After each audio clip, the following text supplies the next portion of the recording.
Hi guys, and welcome to another episode of the Village Diaries. Today I want to talk to you about diversity and inclusion. It's something you may have heard us talk about recently, particularly at the latest global staff meeting. First and foremost, what is it? Diversity and inclusion is an understanding, respect of difference.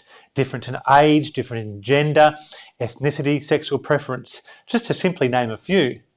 But more, it's an understanding of the inherent value in these differences. But why is it so important to us? Let me give you three reasons. One, it's the Justin Trudeau response. It's 2017. So in many ways, why are we even having this discussion? Absolutely there should be value or recognise value in these differences, and there should be equality in the workplace. Unfortunately, there isn't, and we have to have these conversations. And it's important that SilverChef, as a B Corp, takes a leadership position in important issues like this one. Secondly, it's our culture. We've been very lucky in growing up with a very diverse and inclusive culture.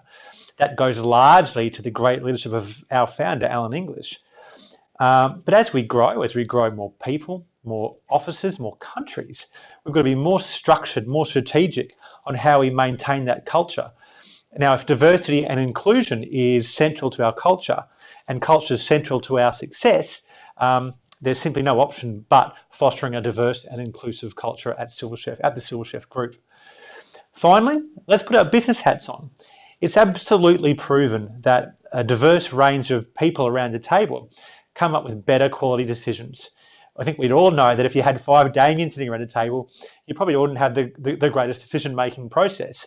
If we have a diverse range of people, thinking, experiences, that leads to better business outcomes. So again, there is no choice to build a successful business, a long-term, sustainable, successful business. We have no choice but to adopt a diverse and inclusive culture.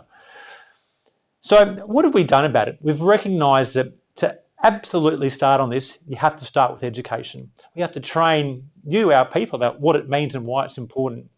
And we've started doing this in 2 ways.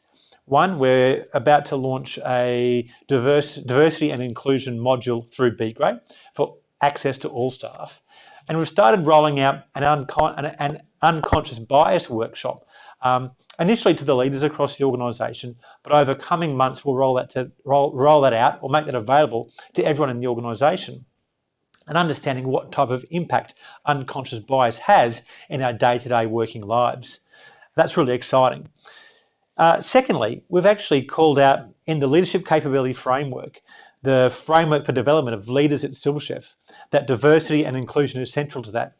So essentially what we're saying is, to be recognised as a great leader at SilverChef, not only must you understand diversity and inclusion, you must practice it day to day in your area or your department. That's a non-negotiable. I think then finally, one of the great things we've done is the recent Work Welcome program, actually bringing in people with a diverse, from a diverse culture, diverse individuals into the organisation. Again, adds to that wonderful melting pot of diversity and inclusion that is SilverChef.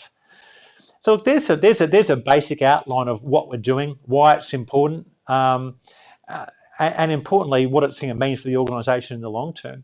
It's the start of a very long journey. There's more to come, but I encourage you all to get through to the Be Great module, get along to the unconscious bias workshops, and help make our village stronger.